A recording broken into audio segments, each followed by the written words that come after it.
Imagine being so hungry that you boil your leather belt for soup. Now imagine being so hungry that your leather belt was eaten 3 months ago. In the winter of 1941, 2.5 million people in Leningrad discovered there was something worse than dying of starvation. It was surviving it. This is the story that the Soviet Union spent 50 years trying to hide. The story that still haunts the last survivors who refused to speak of what they did to live. On September 8, 1941, German tank commander Wilhelm Ritter watched through his binoculars as his unit cut the last railway line out of Leningrad. He didn't know it, but he had just signed the death warrant for over 1 million people. 2.5 million civilians were now trapped. So were 500,000 soldiers. The biggest death trap in human history had just slammed shut. Hitler's orders were crystal clear. Field Marshal Wilhelm Ritter von Leeb read them aloud to his commanders. The Führer has decided to wipe the city of Petersburg from the face of the earth. No occupation. No prisoners. Death by starvation. But the Germans made one miscalculation. They bombed the Badaev warehouses, the buildings holding most of Leningrad's food reserves. 3,000 tons of flour burned. 2,500 tons of sugar melted into the dirt. Therefore, desperate citizens would later dig up this blackened earth, boiling it to extract traces of sugar. Some died with their mouths full of sweet mud. Party chief Andrei Zhdanov stood in his office watching the smoke rise. He had refused Stalin's suggestion to evacuate civilians. It would hurt morale, he said. Now those civilians were trapped with food for 30 days. Winter was coming. The temperature would hit -40.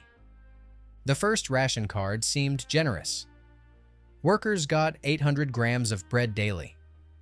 Children got 400. They had no idea that in 8 weeks, that ration would shrink to something that could fit in a child's palm. They had no idea that the bread itself would stop being bread. But as autumn turned to winter, Leningraders would discover that the Germans were only one of 3 enemies closing in. The others were the cold and their own stomachs. November 20th, 1941. Food chief Dmitry Pavlov made the announcement that would haunt him forever. The new ration for dependents, children, elderly, the sick, was 125 grams of bread per day. That's less than 3 slices of modern bread. But this wasn't bread. Pavlov's recipe: 10% flour, 10% oat hulls, 80% everything else. Sawdust, cottonseed cake that caused diarrhea, cellulose from wood pulp. Bakers added industrial oil meant for machines. The bread turned black. It crumbled. It tasted like dirt mixed with glue. 11-year-old Tanya Savicheva held her daily ration in her palm. It was smaller than her diary. In that diary, she wrote the shortest entries that would become the most famous record of the siege. Grandma died January 25th. Leka died March 17th. Uncle Vasya died April 13th. No year needed. Everyone knew it was 1942. Everyone was dying. Elena Skryabina watched her neighbor trade a grand piano for 2 pounds of bread. Another family burned their furniture, then their books, then their photo albums for warmth. When the photos were gone, they burned the floorboards. When the floorboards were gone, they moved to another empty apartment and started again. Therefore, people got creative. They scraped wallpaper off walls and boiled it. The paste contained potato starch. They caught rats until the rats learned to avoid humans. They trapped pigeons until no birds remained. They boiled leather belts, bags, and shoes for the tiny amounts of protein in the animal hide. The road of life opened across frozen Lake Ladoga. Trucks brought food. But German planes bombed the ice. Drivers fell through. Of the first 360 trucks that crossed, only 200 made it. The road could supply 10% of what the city needed. By December, pet owners faced an impossible choice. Olga Bergholz wrote, "I looked at my cat and saw meat. I looked away and saw my daughter starving. There was no choice." By December, the city's entire pet population had vanished. The rat population exploded, then vanished too. And in dark corners of frozen apartments, some citizens began to consider the unthinkable. December 1941. NKVD officer Ivan Chernov filed the first official report of cannibalism in Leningrad. A woman had been caught with human flesh in her apartment. She had killed no one. She insisted she'd found the body frozen in the street. The term was trupodstvo, corpse eating. But by January, a new word appeared in police reports. Ludoedstvo, people eating, murder for meat. The NKVD created special units. Their only job, catch cannibals. Captain Antiferov led one unit. In February 1942 alone, his team arrested 64 people. By the siege's end, official records showed 2,000 arrests. The real number was likely higher. At Haymarket Square, traders appeared with suspicious meat. No labels, no explanation. Sometimes the meat had tattoos still visible. Prices were astronomical. A pound could cost a month's salary. People bought it anyway. They didn't ask questions. They couldn't afford to. Therefore, children stopped going outside alone. Parents told them it was because of bombs. That was a lie. Police found apartments that had become slaughterhouses. In one, they discovered a mother who had killed her 3-year-old daughter. When they arrested her, she said, "I had 2 children. Now I have 1 child, and food for a week. My other child will live." The rules were simple. Those caught were shot within 24 hours. No trial, no records. Their names were erased. Their families were never told. A survivor, interviewed 50 years later, whispered her confession. "I cannot remember my dead child's face, but I still remember the taste." Dr. Pavel Kovalev worked at the morgue. He reported, "Bodies came in with missing thighs, buttocks, always the meatiest parts. We stopped asking questions. What was the point? Special brigades collected bodies each morning. They used children's sleds. Alexei Mashkov, age 16, pulled corpses for extra rations. The bodies were light, he remembered. Skeletons wrapped in skin. But sometimes we'd find one with parts missing. We'd exchange glances. We never spoke about it. Yet even as some descended into darkness, others found impossible wells of heroism, keeping civilization's flame flickering in the frozen hell." August 9th, 1942. Conductor Karl Eliasberg raised his baton in the Leningrad Philharmonic Hall. He weighed 90 pounds. His musicians were skeletons in formal wear. They were about to perform Shostakovich's 7th Symphony. The symphony needed 80 musicians.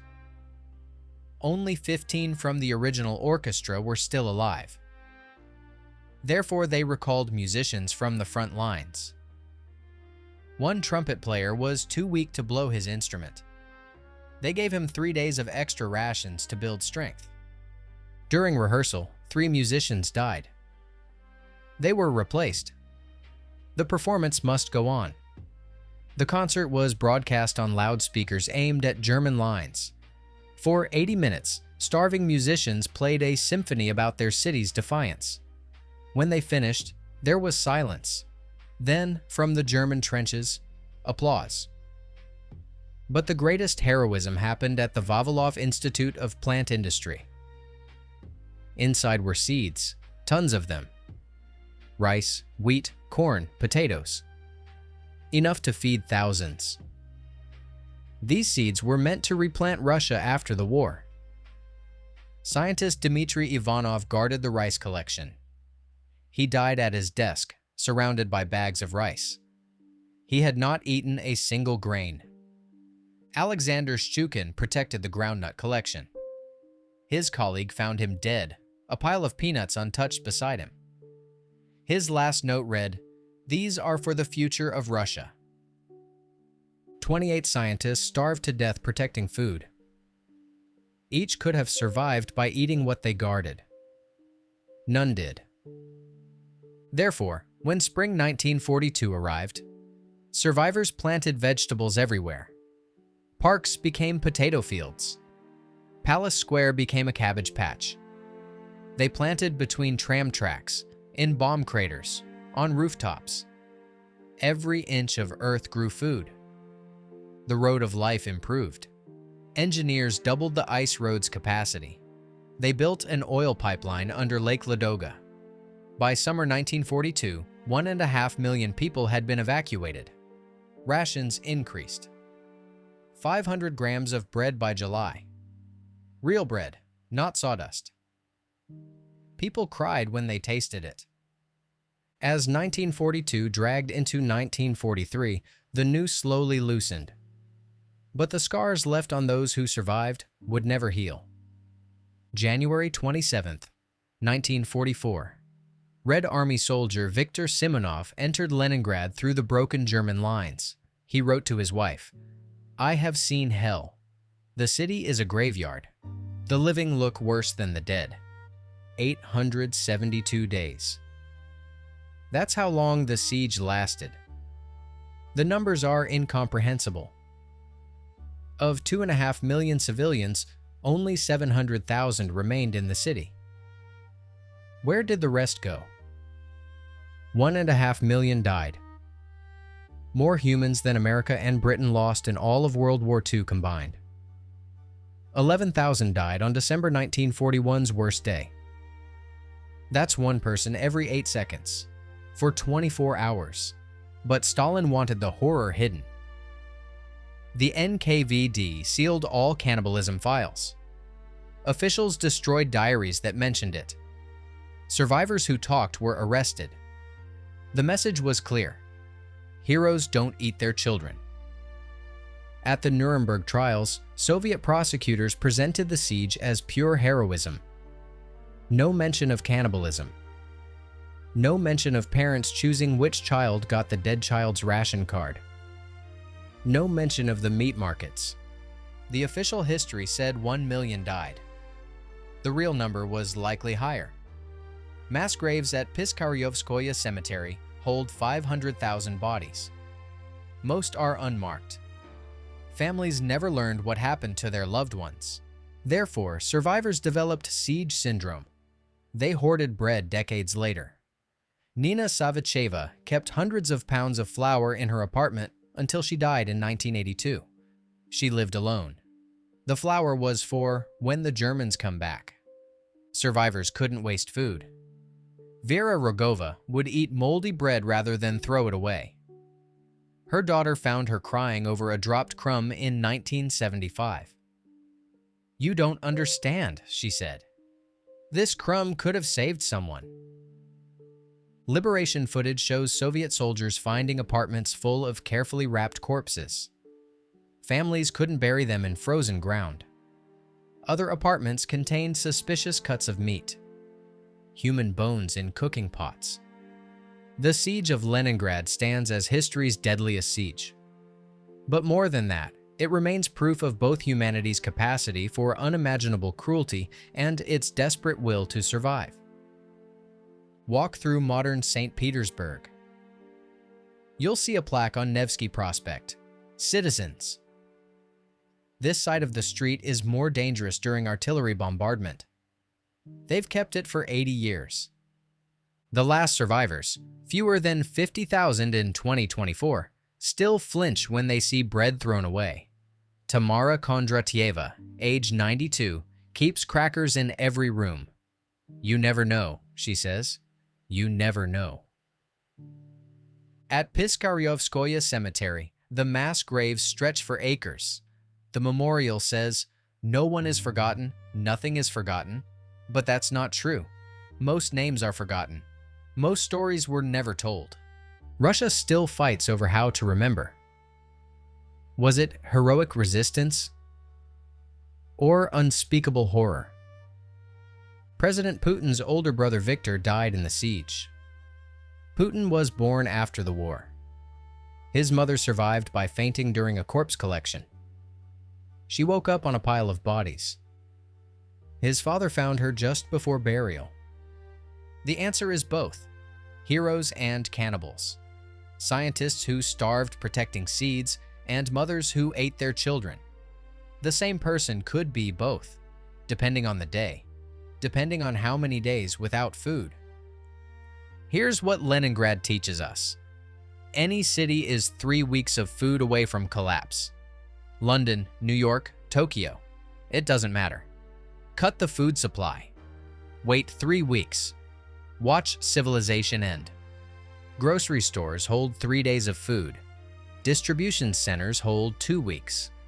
After that, you discover who you really are. In the end, the Siege of Leningrad asks each of us the same terrible question. In the face of absolute starvation, who would we become? The last survivor will die soon. When they do, only the stories remain. Stories of a symphony played by skeletons, of scientists dying beside the seeds they protected, of mothers making impossible choices, of a city that endured 900 days of hell. Remember them.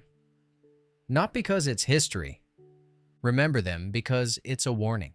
If you enjoyed this story, subscribe for more World War II history. Thanks for watching.